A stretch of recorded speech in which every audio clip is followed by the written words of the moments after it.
Welcome to this, the latest episode in the IA Zeroing In series with me, Syed Kamall. I'm a Professor of Politics and International Relations at St Mary's University in Twickenham, but I'm also the Academic Research Director at the Institute of Economic Affairs. Now in this series, we're joined by academics, business people, economists, campaigners and others with a wide range of views to discuss the UK's legal commitment to achieving net zero carbon emissions by 2050. And we look at a number of issues and the solutions around the environmental agenda, from Pigouvian taxes on negative externalities to renewable energy, transport, heating, and the fundamental question of whether targets are necessary or achievable. Are these targets actually achievable by 2050? And is setting the target the best way to clean up our planet? What are the free market or least interventionist solutions? And what policy levers should we be looking at? Well, today I'm delighted to be joined by our first double act, Rachel and Chris Coyne. Dr. Rachel Coyne is a senior fellow in the FA Hayek program for advanced study in philosophy, politics and economics at George Mason University's Mercatus Center. Professor Christopher Coyne is a professor of economics at George Mason University and the associate director of the FA Hayek program for advanced study in philosophy, politics and economics at the Mercatus Center. And one of the reasons that we wanted to talk to them for this series is because we came across an IA blog and also an article that they wrote about can capitalism ever be green? So Rachel and Chris, thank you very much for joining us. We really appreciate it. Thank you so much for having us. Thank you. It's great to be here. So I'm going to be incredibly either chivalrous or sexist in this way. I'm always going to start with Rachel, but then I will come to you, Chris, if that's okay, as we go through this. So let's start with the first question. So we see that the UK government and the EU have both set the target of achieving net zero carbon by the year 2050. When you hear this, what are your initial thoughts? First of all, on the target itself, but also in terms of how realistic and achievable these targets are in terms of addressing concerns over climate change. Sure. Well, it's conceptually possible that you could come up with some target and come up with some policies that would get you to that target. But economics forces us to deal with a couple of questions. First is, what is the cost of the policy? So I'm not just talking about the cost dollar for dollar. So obviously we have to pay for the technologies and the changes we want to implement in order to achieve those environmental outcomes. The other cost we have to consider is, what are the trade-offs? So for every dollar that we put into a policy to improve the environment, that's a dollar that we can't invest in some other innovation, some other entrepreneurship. It's a dollar that we're taking away from other production. And it's very, very hard to quantify those costs and to figure out what exactly are our trade-offs for trying to achieve these environmental outcomes. The other thing that we have to think about is, are policymakers even able to think about what a large-scale policy like this would be to achieve a target that's so far in the future? Now, we should be a little dubious about whether they can do this, even if we just look at something more recent. Let's think about the response that governments have had to the COVID pandemic. This has been a very short-term policy, and they still have been unable to predict what they need to do and how we should handle it. So when you think about taking that out over 30 years, how is it possible that they can predict what's going to happen? And one way that I think about this is, imagine that you talk to a child in 1980 and you said, here's what technology is going to look like 30 years from now. They wouldn't have believed you, right? There's no way that they could have predicted what was going to happen. And the same thing's true for this. We can't predict what kind of new inventions will come about, what kind of new technologies, how the environment itself is going to change over 30 years. So it's very, very difficult to come up with a target that's so far in the future when we can't predict all the change that's going to happen between now and then.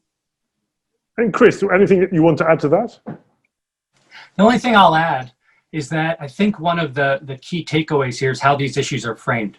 And many times when you talk about things like the environment and setting targets, you are treating the world, and in this case, the environment, which is multifaceted, as a closed system, something that can be understood using human reason, something that can be planned, and that you can design a target and then kind of manipulate the world to achieve that target. But once you realize that the world is defined by a series of overlapping complex systems, you realize there's no way for human reason to grasp it. You realize there's no way to plan that far into the future. And that trying to control complex systems more often than not leads to significant costs that oftentimes, not always, but oftentimes falls on the most vulnerable people in society. So if we look at that and then we look at some of the policy instruments that are being considered, and some people actually admit some of these policy instruments are rather blunt, but they think it's better than doing nothing. And of course, there isn't always an element of this in wanting to be seen to be doing something. What are your thoughts on a carbon tax, or indeed any other Pigouvian taxes, as a way to address the climate change issue? Some people think they're a good way to address negative externalities of carbon use, while others think it's far too difficult to measure what the external effects are, and the taxes that may actually end up being badly targeted, or that without international agreements, that you'll see polluters move into locations without the tax. What are your views generally around the carbon tax debate and the way to make sure it's not such a blunt instrument, or to make it work? So when we think about taxes, you first have to understand the issue. Let me just back up for a second to make sure we're clear about this. So the idea is there's an externality, and that has a very specific meaning in economics. An externality is some cost or benefit that is external to the actor. So in the case of the environment, the kind of textbook example is pollution. A factory pollutes, the owner of the factory incurs the benefits of the product they produce, but some of the costs of production, the pollution, spills out into society. It's external to the factory owner. So that's what a negative externality is. One solution to that is to place a tax, it's called the Pigouvian tax, on the size of the externality, which would then basically force, you'd place the tax on the owner of the factory in my stylized example, and that would force the factory owner to internalize the full cost of their behavior, and they would produce the optimal amount of pollution, weighing the costs and benefits. So that sounds simple in practice, but once you move into practice, and actually trying to design and implement these things, it becomes extremely difficult. And there's really four main issues with Pigouvian taxes. The first is a knowledge problem. It is, how do you calculate the Pigouvian tax? And it's not as simple as kind of a blackboard model where you have an optimal amount of pollution and then you have what's happening right now in total amount of pollution, and then the difference between that's the Pigouvian tax. And the reason it's not that simple is because we live in a world that has a sea of regulations, of subsidies, of existing taxes, and those things already affect the overall amount of pollution. So let me clarify what I'm saying. Let's say government subsidizes public transportation or restricts the amount of roadways that are built in order to reduce the amount of driving. Those things are already affecting the overall supply of driving, of pollution. In order to impose the basic straightforward Pigouvian tax, you would have to undo all those things and then impose the tax by itself. But of course, that doesn't happen. People want to impose the tax, which is typically implemented either on distance driven, so amount of pollution per mile, or per unit of fuel. So they'll say the average amount of pollution per gallon of gasoline, and then let's impose the tax based on that. But that misses the overall effect of pollution in terms of total driving, but also the effect of all these other regulations. And so the likely outcome from a purely theoretical standpoint is that a Pigouvian tax is going to over penalize pollution. And we don't want zero pollution. Some pollution is good because it allows us to have other things. As Rachel was saying, there's trade-offs. Polluting has a cost, but it also has a benefit, which is we're able to produce things that we value. The second aspect, beyond the knowledge problem, is the political problem, which is even if you could design the optimal Pigouvian tax, you have to implement it. And that implementation goes through a political process.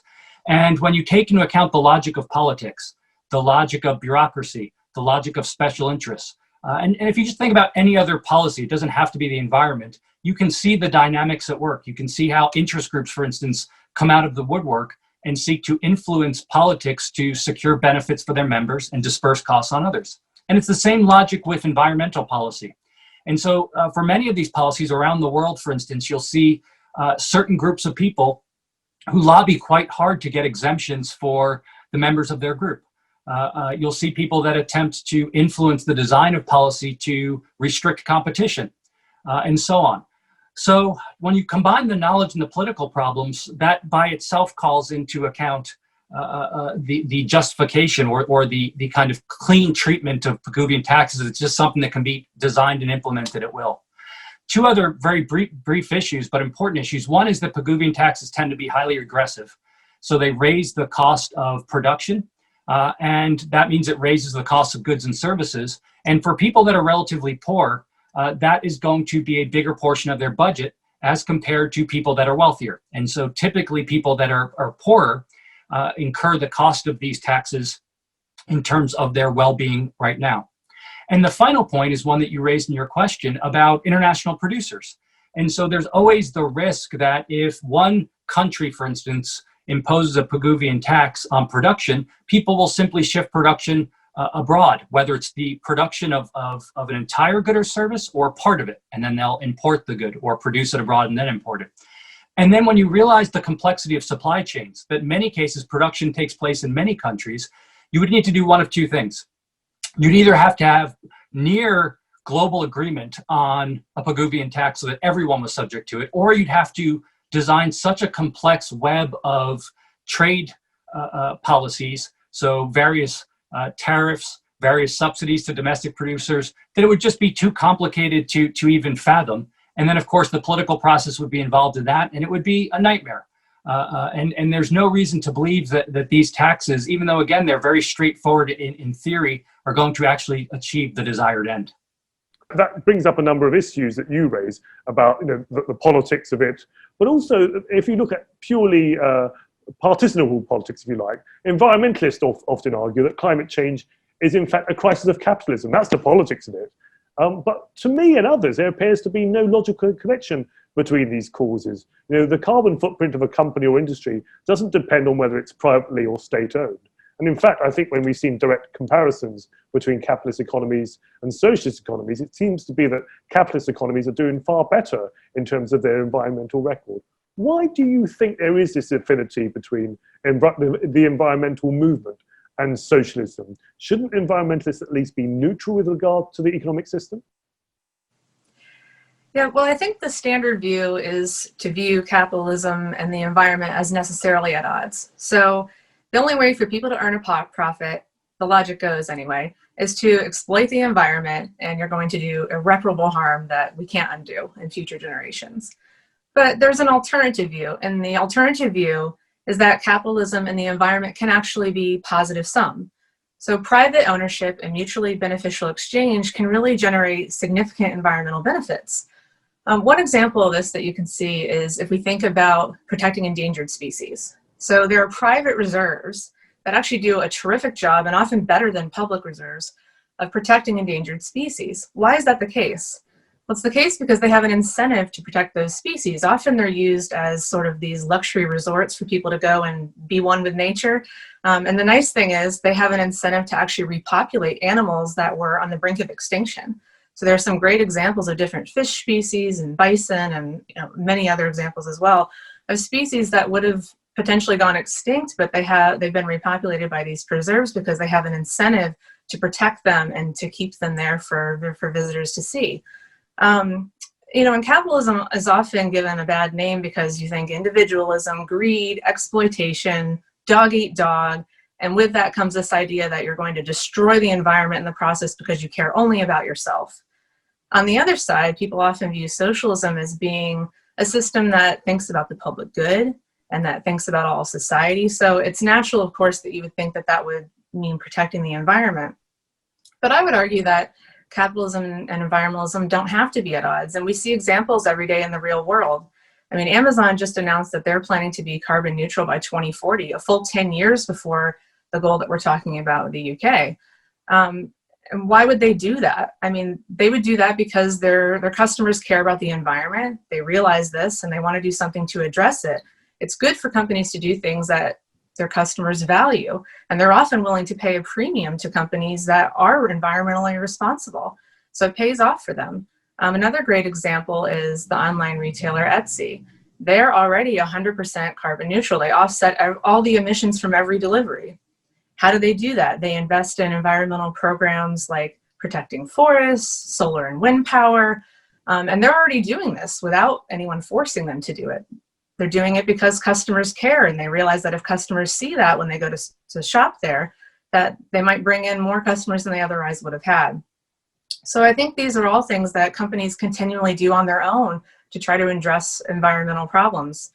You see other examples as well. For example, companies that are reducing the size of their packaging or using more recyclable products.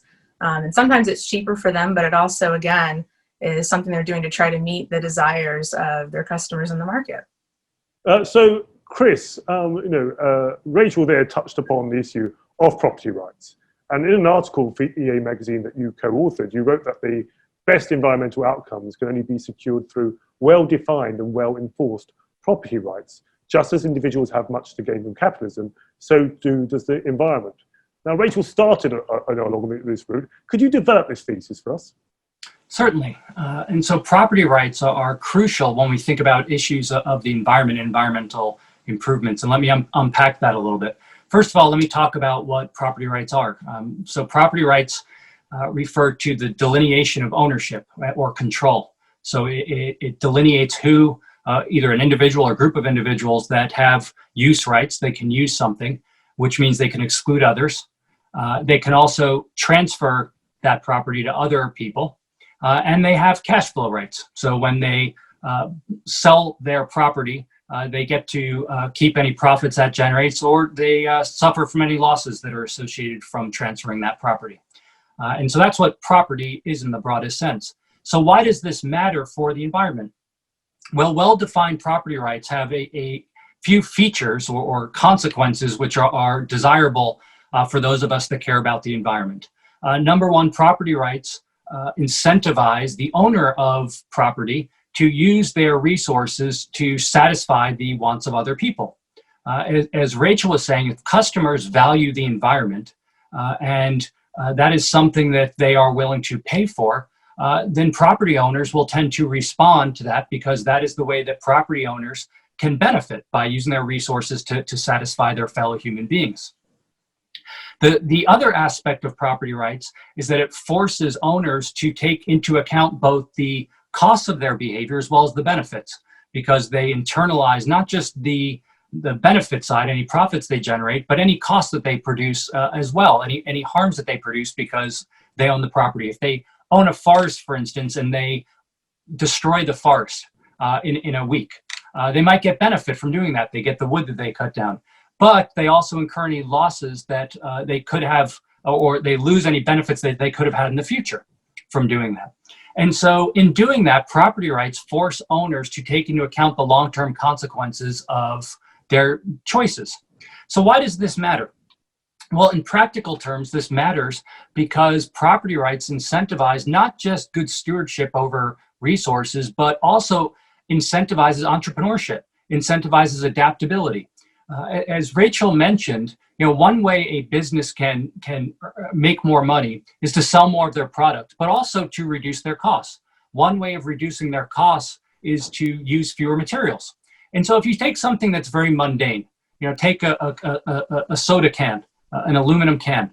When these cans were first introduced well over half a century ago, kind of what some call the first generation of the aluminum can, it weighed about 3 ounces. Cans now weigh about 1 ounce each. They use less aluminum. And you say, well, why would they do this? Why would these companies invest resources in engineering their container to weigh less? And the response is, well, if they use fewer resources, it cuts the cost of production, it cuts the cost of shipping and delivery, and so on. That might sound mundane, that small change in the weight of a can, but when you add that up across all cans, and then you add it up across numerous products around the globe, you can see how these small innovations have significant effects. In addition, of course, innovations have had numerous other kind of unseen or overlooked effects that we take for granted. Over time, basic things like sanitation has improved dramatically. Refrigeration has reduced the amount of foods that spoil and the amount of sickness from things related to food. Sanitation has improved the environment. There's less disease now. There is less pollutants in the air. And again, people think about global warming and pollution in that way, or greenhouse gases. And of course, that's legitimate. But, prior to cars, you had horses, and horse manure was typically all over the streets. And when horse manure dries, it produces particles that fly into the air and are breathed in and can do significant damage to the lungs. And so, cars pollute, but they also, their invention and introduction often also reduce pollution on other margins. And so one of the key insights of economics and the economic way of thinking is we don't just focus on the seen. We focus on the seen, but also the unseen. And the well-trained economist always takes that into account. And so when we start appreciating all these little margins and nuances, which again, by themselves might seem very small, they can have significant effects in aggregate. And of course, you also have to think about what happens when you don't have property rights, when you don't have well-defined property rights, when everyone or a group of people has access to a resource, there's a tendency to overuse the resource. The reason why is because you only take into account your own behavior. If you can use a field to feed your cattle, and everyone else can, and you can't exclude other people, well, then everyone's going to tend to bring their cattle onto the land quickly because they realize if they don't, other people will. If you can exclude people, then you can say, well, only this number of cattle are allowed in the land because I want to rotate, or I don't want to, I want to use a portion of the land for grazing now and save this other portion for some future period, and so on.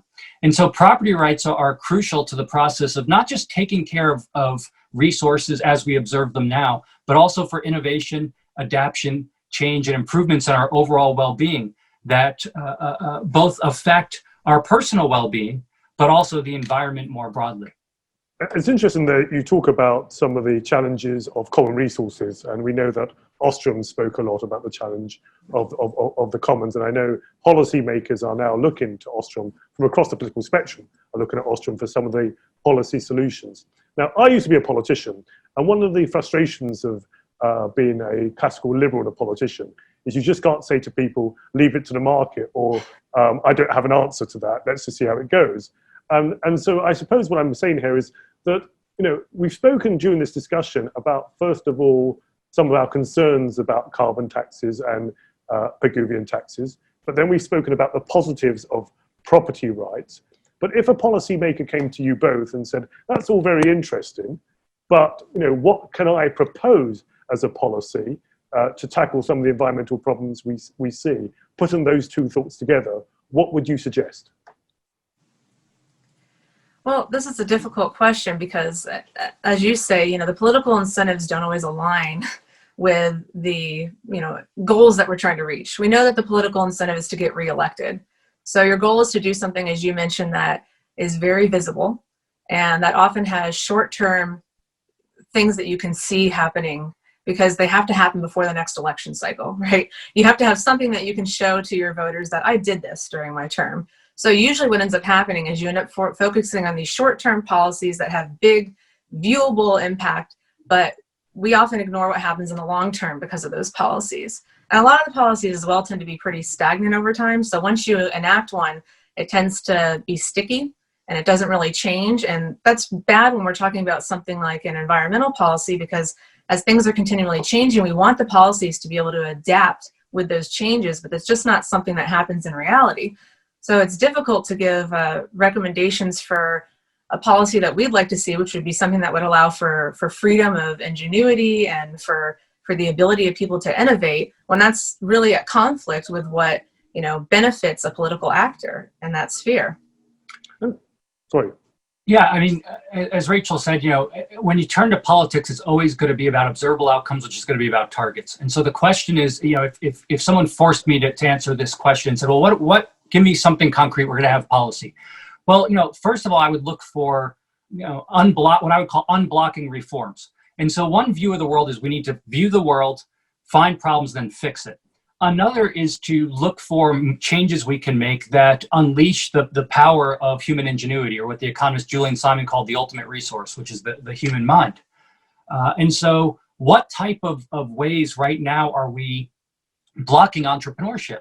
And so one thing we might look about, for instance, is regulation in other areas. And again, these topics are often treated as distinct. So you have the environment, you have labor regulations, and they're treated but they all overlap. If you impose a regulation in one area, it's going to affect entrepreneurship in other areas. And so what moves can be made both domestically and internationally to allow people to engage in entrepreneurship? if someone then pushed me further and said, well, you're just kind of shifting the ground and saying, remove things, still freedom, like we need something concrete. Well, look, I guess I would say give cash transfers to people rather than achieving a target. Give cash transfers to groups of certain targeted groups. What the selection process is, I don't know, come up with a group of scientists or something to determine. I have no confidence that this will solve the problem. I think it will be loaded with cronyism and end up funding white elephants. So projects that are grandiose and observable, as Rachel said, so that you can show them to your constituents, but they won't achieve the goal. But that might do the least harm. I think the worst you can do is spend a lot of money to achieve grandiose targets, which are very likely to fail, or the onus is certainly on those advocating for them to demonstrate that they have both the knowledge and incentive to achieve it, given the track record over time. And more importantly, they're going to fall on the most vulnerable people in society, the cost. As I mentioned earlier, the cost of these policies, again, it's unobservable because it's not like you're taking money from their pocket necessarily, even though in some cases you're doing that as well, but you are making kind of the ordinary things in life, goods and services that wealthier people can take for granted, can pay a little more, and you're making them more expensive for those that are already on the margin suffering. And so again, you oftentimes have conflicting goals. You want to help those that are relatively poor, but you want to help the environment. If you adopt policies that are more costly to help the environment, whether they work or not is a different question, you're going to necessarily make things more expensive for people that are relatively low income. And so those trade-offs are tough, but they're ones people need to think about. Let me ask you in that case, do you think we underestimate human ingenuity in some of these discussions? You've talked about how entrepreneurship and innovation can help us handle the issue. And what more can we do to alert policymakers and others to have more faith in human ingenuity? I'm one of these people who thinks whatever the problem, there'll be humans who they'll find a solution. It'll be either adaptation, mitigation, or whatever, but they'll find a solution because there's an incentive to do so. Do you agree that we on the whole as a society, or politicians especially, underestimate or don't give enough credibility to human ingenuity? Certainly. And I think the reason why people don't give it enough kind of attention is, again, it's largely unobservable. You don't observe the process of creation and ingenuity. It's not a resource that can be bought. It is something that involves discovery, and it's highly decentralized. And so, one way I like to do it, Rachel touched upon this in our opening comments, in terms of illustrating this to people is, I don't have them with me, unfortunately, but I collect quotes from the past of people that made predictions. And these don't have to be people in government. I usually collect them from private people in business. And so, you have these quotes from like Popular Mechanic magazine in the 60s saying no one will ever want a computer in their house, or, the leaders of major technology corporations saying, why would anyone want a computer? Or why would anyone want a television in their house? Or even more recently, when YouTube started, one of the founders was quoted as saying, like, this is going to last for a week or two. People are going to get bored of looking at silly videos online. So, and then I ask, well, which one of these people would you want to be the technology czar of your society, controlling technology? And the answer is none of them. Fred Smith, the founder of FedEx, he wrote the original business plan for FedEx as a college student at Yale, and his professor gave him a C. And he gave him a C because he said, in order to pass, you have to have something that's feasible and realistic. And so, do you want the Yale professor, the Ivy League professor running, transportation and delivery policy for your society? I certainly don't. And it's not because any of these individuals are malicious. It's not because any of them want people to suffer. It's because all of us have even the most intelligent on IQ measures, even the most successful business people have a very limited view of the human world. That's just the way our ability to understand complex systems, we can't grasp them. And so anytime you put someone in charge, they're going to view the world through the lens they understand it. What I mean by that is, in the 50s, 60s, 70s, people didn't want a computer in their house because a computer was a mainframe that took up an entire room.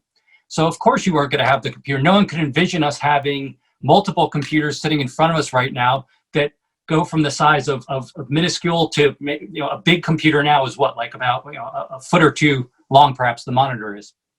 And so that's part of it. The other part is we already see this happening. There's a wonderful book by a journalist called Mackenzie Funk. The name of the book is Windfall. I think the subtitle is The Booming Business of Global Warming. And he explored how people currently around the world are making bets on the effects of climate change. And so he breaks it into three categories. The first is melt. And he says, well, melt refers to melting sea ice. And what are people betting on? Well, they're already exploring new trading routes, the ability to mine new minerals that they couldn't mine before because of the melt, the ability to have access to new farmland because of melt. And so there's individuals betting on that and being entrepreneurial. Then there's drought. That's the second category. So you have melt and then drought. Drought, of course, is due to the availability of water. And so he identifies entrepreneurs who are looking for alternative means of delivering water, for alternative forms of filtering water, to remove salt from water, for instance, so that there'll be more consumable water available. He talks about innovations to fight fires and how people are coming up with new ways. Because of course, one of the issues with drought and the dryness associated with it is you're more likely to have fires.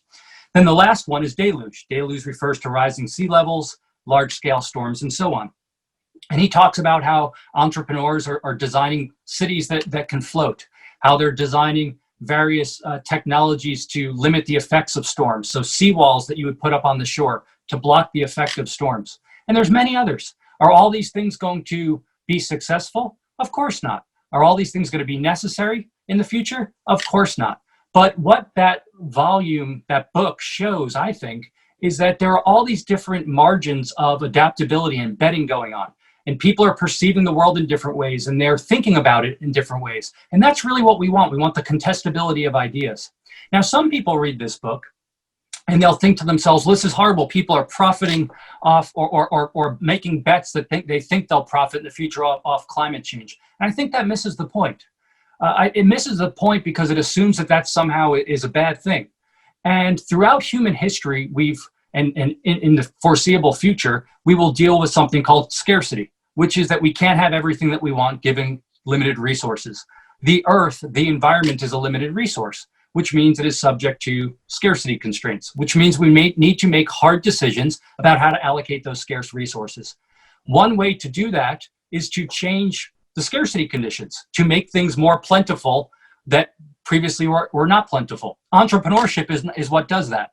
It's not the supposed expert forecasting 5, 10, 20 years into the future what the earth will look like and then imposing that vision on everyone. Rather, it's having decentralized decision makers, all having different visions of what they think the future will be, and then having a contestability of ideas. And you brought up Elinor Ostrom before, who was a Nobel Prize winner, of course, in economics, even though she was trained as a political scientist. And one of her key points was this point: a polycentric system, a decentralized system of competing decision-making centers. One of the main benefits is that you have contestation. And this was a point Elinor Ostrom raised towards the end of her life when she was working with the World Bank on issues of climate change. Even climate change is a very nuanced topic. It affects different areas, even within the same country, differently. And her point was that having these blanket top-down policies might work in some areas, but might not work in others, and actually might cause harm in other areas. And a polycentric system, a decentralized system of different levels of decision-making, allowed people to customize their behavior to the unique circumstances they face. That's not a panacea. It doesn't solve all the world's ills, but nothing does. What it does allow us to do is to have customized solutions to very context-specific problems, but also to unleash the power of human ingenuity, experimentation, and contestability, something that politics does not allow us to do because it is necessarily bureaucratic, hierarchical, and so on. It's interesting, when I talk to entrepreneurs, some of them say, actually, we can solve some of these problems the moment we crack and bring down the costs of, for example, solar power desalination plants, for example. Think about many poor countries will have access to clean water for agriculture and for drinking and for other things. Or, for example, if you have solar linked with electrolysis, you suddenly have got a very relatively cheap, environmentally friendly way of producing hydrogen, which might be used to power all our cars in the future, for example. Now, they're saying that as entrepreneurs. They don't know whether they're going to be successful, but if they are, wow, that changes everything, doesn't it? Yeah, and one other thing I should mention, because we talked about property rights earlier, the pushback on that, or the easy response to that people have is, well, there's some things it's hard to establish property rights over. The air is hard to establish property rights over. The sea is hard to establish property rights over, even though people have established property rights over parts of it. Nonetheless, the discussion we're having now, I think, responds to that. which is that even if you can't have a property right over something like the air, it has effects in other areas of life. And so as sea levels rise, for instance, even if no one owns the sea, they do own other things, right, that are affected by the rising sea. And that still incentivizes people to innovate. And so you don't necessarily have to have a direct property right over something for the benefits of property rights to be unleashed.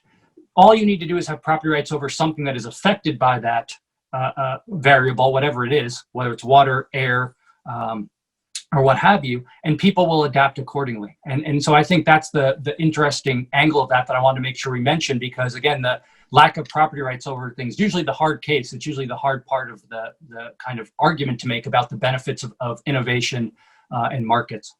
You both mentioned, when we talk about innovation and solutions, either policy solutions or otherwise, you both mentioned knowledge, or the lack of knowledge. As I said, Hayek referred to the fatal conceit of knowledge, if you like. But we know policymakers want to be seen to be doing something, and they will do things, however blunt those instruments are. So is there are there contributions that people like you and others who could make, who say, well, hold on a minute, this is not ideal, but here's a sort of suboptimal solution, a kind of compromise. So for example, carbon taxes, Pigouvian taxes, very blunt, you've spoken about all the problems about those. Are there ways that we could make them, or policymakers can make them slightly less blunt, if that makes sense? In effect, suboptimal. So for example, we talk about trade. Some people are talking about, well, actually, if there's a problem with polluters moving elsewhere, maybe we have carbon border adjustment measures, or green import taxes, or carbon import taxes. Are there things like that you can think of that could make the carbon taxes or other Pigouvian taxes relatively more acceptable, or is it just too blunt an instrument? I think that it is relatively too blunt an instrument. I mean, think about the examples you just gave, which are all ones that are discussed on a regular basis. If you imposed any kind of green tariff on another country, or the producers of another country, there's typically, like most trade wars, are going to be retaliatory measures. And you are going to end up in a situation where you just get a mess of political fighting. And again, the idea that this is somehow going to solve the problem is highly dubious. And in the process, we know the negative effects of these things, which is you raise the cost of basic goods and services, which again fall on typically the most vulnerable members of society. And so if I was pushed to answer this, and this is a more conceptual question, because I think even this runs into the problems we've been discussing, you would want to push down as far as you can. Again, this goes back to Eleanor Ostrom's point about this, and her husband Vincent Ostrom, about the structure of society and the magnitude of the externality. And not all externalities are at the global or national level, even when it comes to pollution. And again, people have this view that the environment affects us all. Not all aspects of the environment affect us all. You can have certain aspects of pollution, for instance, that affect one area, but not another. Let's say there's an isolated waterway, in the western part of a country. Polluting that river, or that waterway, affects the people that live in the area, certainly, but it doesn't affect people that live in the eastern part of the country. And so from a purely conceptual standpoint in economics, imposing a cost on those that reside in the eastern portion, in my stylized example, is not the correct way to do it. You'd want to push down the policy to the level where the externality fell. And so to the extent you can do that, that would be better. That would be less blunt. Again, can you do that in practice? That's really hard. It's hard because of what we discussed earlier, the knowledge issues, but more importantly, the political issues. And so, again, the anytime you put massive amounts of discretionary power in the hands of a small group of people, that power is going to be wielded in a way that is going to be extremely blunt. It's not just blunt like, here's something that affects everyone. It's something that affects everyone, and it's never a clean process, meaning that it never is designed cleanly and implemented cleanly. It goes through a process whereby there are so many distortions mixed into it that I don't know why people have confidence that it's actually even coming close to achieving the purported end, which, by the way, again, in economics is a very specific meaning. A Pigouvian tax doesn't just say you tax something more to get less of it. You tax a specific amount to move you closer to or achieve the optimal amount.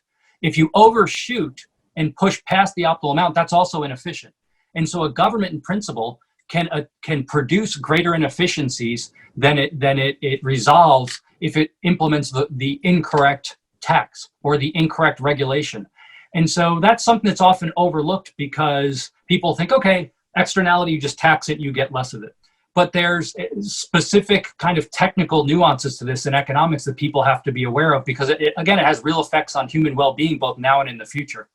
Well, this has been a fascinating discussion and a wonderful, helps bring about our range of views that we've been discussing with various guests in this series of Zeroing In. So what I'm going to ask you now is to really, as we end this discussion, is to really summarize. If someone says, "Okay, yeah, I've heard. I don't have time to listen to the whole discussion. What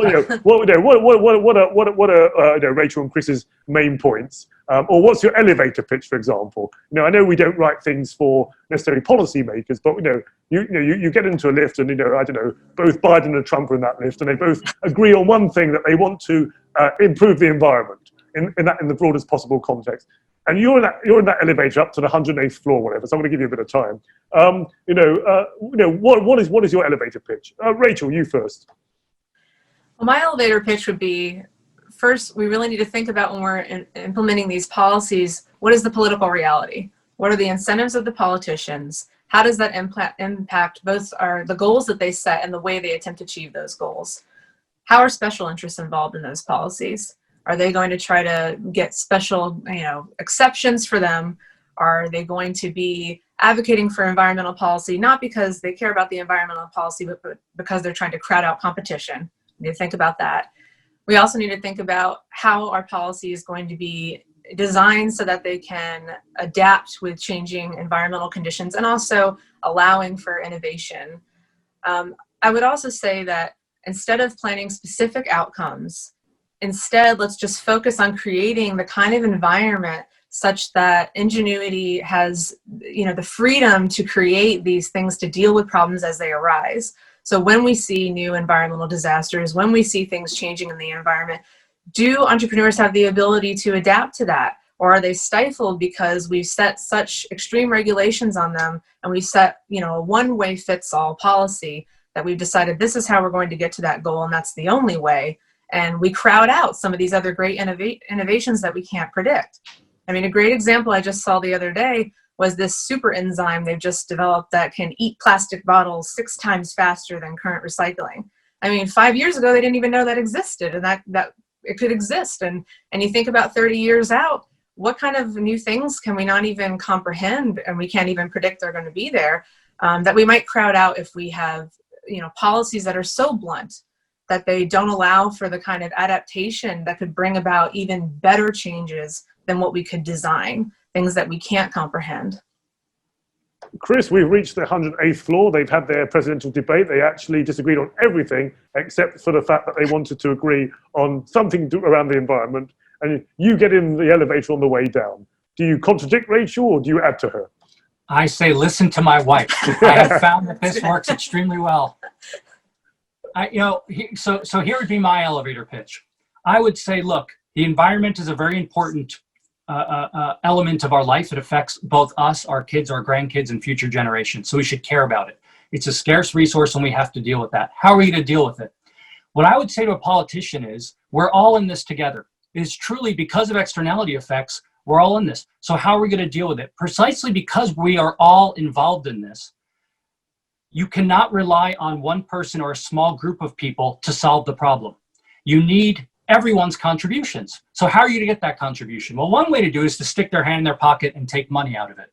That's not really so much of a contribution, or at least not one that many people will appreciate. But here's another way to include everyone. You say to people, look, I need your help, and I need your help by relying on your human ingenuity, your ability to come up with creative solutions, things that I have not thought about. So let's have a society, a community, where we're all thinking about these issues. We allow people to think about different potential solutions. Some of them are going to sound absolutely crazy, but it's the crazy solutions, or ones that appear crazy, that oftentimes lead to revolutionary changes in our lives for the better.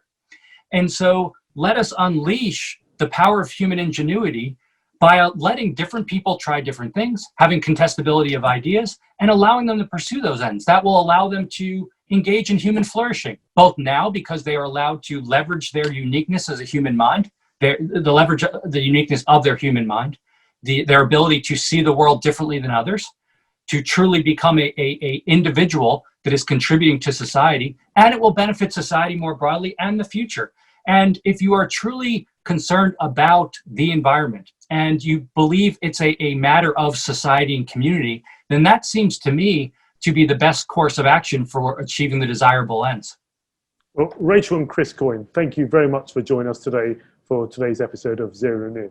Can I also thank our viewers and listeners for watching or listening? Don't forget to check out our previous episodes in this series on our YouTube channel, IEA London. And in fact, for more details of all our online content and to stay updated on our activity, you can visit our website, iea.org.uk, listen to our YouTube channel, IEA London, or listen to our podcasts on Podbean. And to help us keep providing free content during these tough times, please do consider making a contribution, no matter how modest, by donating online at iea.org.uk/donate-now. Thank you for watching or listening today, and I hope that you'll be able to join us again soon.